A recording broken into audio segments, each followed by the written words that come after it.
Esau was very old, and his eyes were dim that he couldn't see. And he said, I don't know when God is going to take me home. But guess what? I think I better bless Esau before I depart.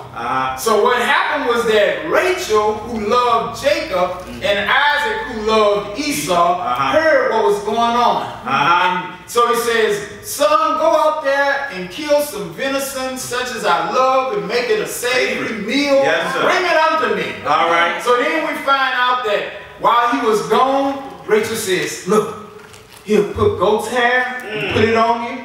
And you bring this pottage to him. So what happened was that's what he did. And so he presented it. Here, I found it for you.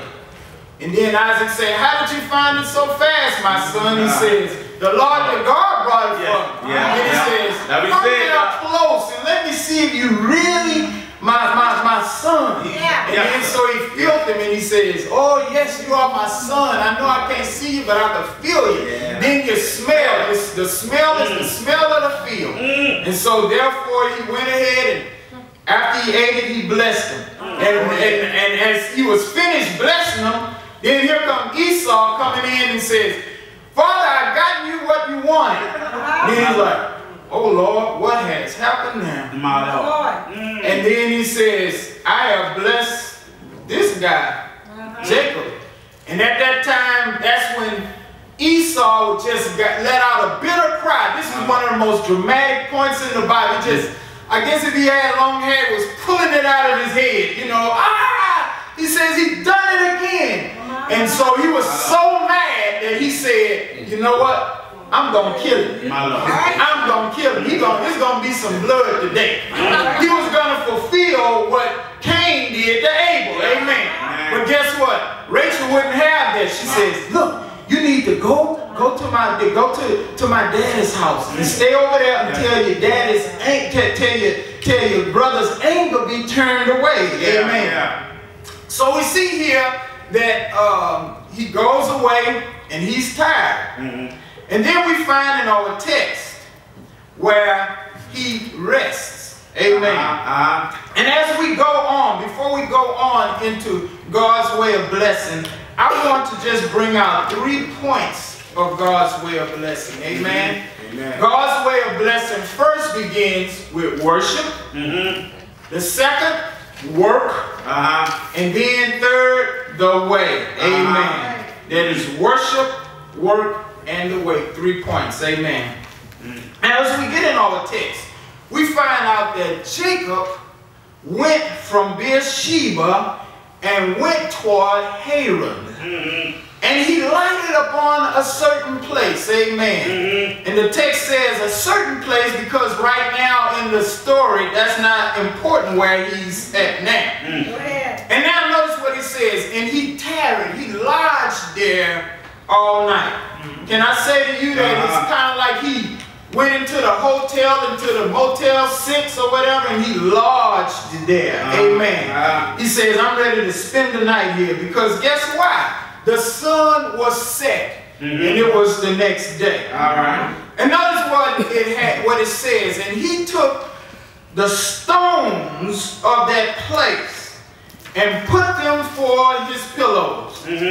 I don't know about you. I like soft pillows. I don't like stony pillows. Amen. But anyway, we find out that he took the stones and he laid down in that place to sleep. Then look at what the text says. And he dreamed, and behold, a ladder set up on the earth, and the top of it reached to heaven. Hallelujah. Hallelujah. And then we find out, and behold, the angels of God ascending and descending on it. And behold, the Lord stood above it. Amen. And look at what he says. Watch this. This is real important because in our story, what he's saying causes a reaction in Jacob. Amen. Go ahead. Go ahead. Look at what he says. I am the Lord God of Abraham. Amen. Notice he didn't say I was. He said I am. Which signifies, guess what? Abraham is not dead. He is very much alive. Amen. Notice what he says. And the God of Isaac. Amen. Isaac was still alive at this point. Hallelujah. So he is the God of those people. And look at what it says. And the land whereon thou liest, to thee I will give it, and to thy seed. And thy seed shall be as the dust of the earth. And thou shalt spread abroad to the west, and to the east, and to the north, and to the south. And in thee and in thy seed shall all the families of the earth be blessed. And notice, and behold, notice what he says. I am with thee, and I will keep thee. Notice, with thee and keep thee in all places thou goest. And I will bring thee again into this land, for I will not leave thee until I have done that which I have spoken to thee of. So we see here that God spoke in this dream. And you know, I want you to know that his message to Jacob is, I'm going to establish you. Amen. See, in the Hebrew, in the Old Testament, the word faith means to establish you. In other words, because Jacob had the faith, guess what? He cannot be moved. Amen. No matter what can come up on him, he can't be moved. And that's what I want to tell you today. Your faith should be establishing you. You should not be fearing no man or neither the devil, because your faith establishes you. Amen. It roots and it grounds you. Amen. I like what the psalmist says in Psalm number 1. He says that the righteous are like trees that are planted by the rivers of water that can bring forth its fruit and its season. Amen. So we see here that God spoke. And now I want you to see the worship aspect of our message. Notice what it says. And Jacob awoke out of his sleep. And notice what it says. And he said, surely the Lord is in this place. Hallelujah. There is. And I knew it not. Notice what he says. Now notice what he said. And he was afraid. Now that doesn't mean that he was running away from God. That's right. That's right. It means he was in awe. Hallelujah. And said, notice, he was so much in awe that he said, how dreadful is this place? This is none other but the house of God and the gate of heaven. My brothers and my sisters, in this aspect of worship, in the way of God's blessing, God blesses you in worship. Amen. Amen. See, for too long, saints been coming to church looking for what they can get from God. Amen. Amen. I remember reading Dr. Tony Evans' book, which is What Matters Most. He had that chapter on worship. He said our worship shouldn't be on how we feel, amen, but it should be on how we make God feel. Amen. You see, one of the things is that whenever you let your blessing go up, guess what? The blessings are going to come down. Amen. And then you'll be able to react and say, woo, the Lord is in this place. You see, we need to take our worship on another level. We have to get up into our worship. See, worship stands on two legs, my brothers and sisters. It stands on love of God. Hallelujah. In Deuteronomy 6 and 4, it says that we should love the Lord thy God with all thy heart, with all thy soul, and with all thy mind. Amen. And then the other leg is the fear of God.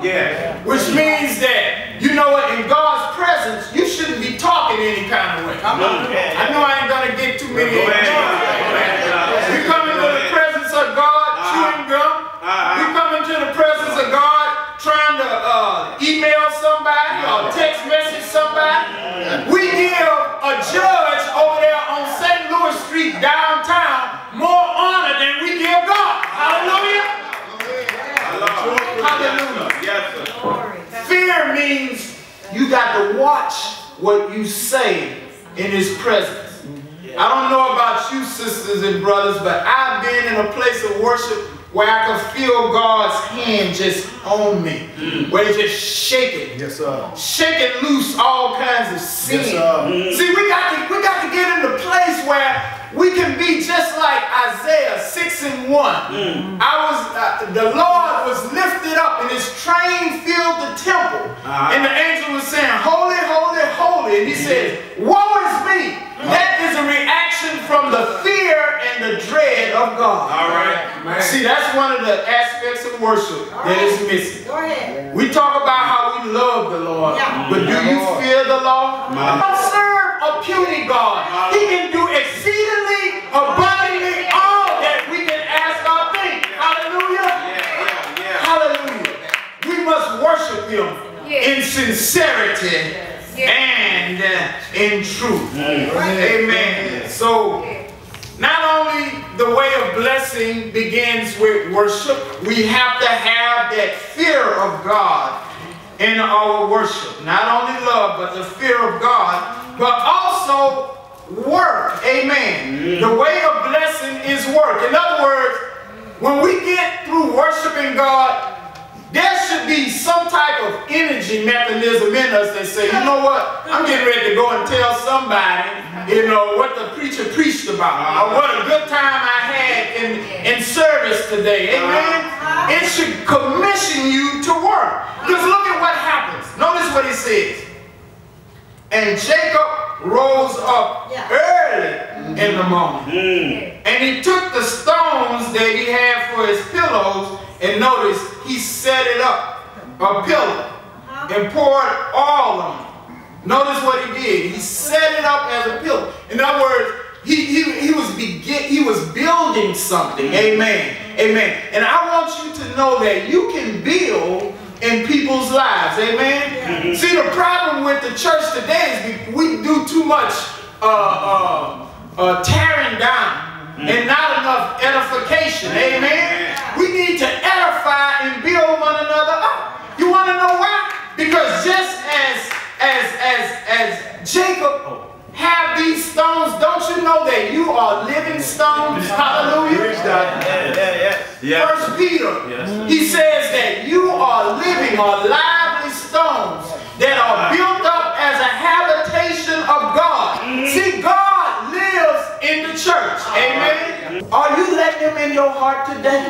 Hallelujah. Are you building up your brother and sister in the faith? Right now. It's time out for tearing people down.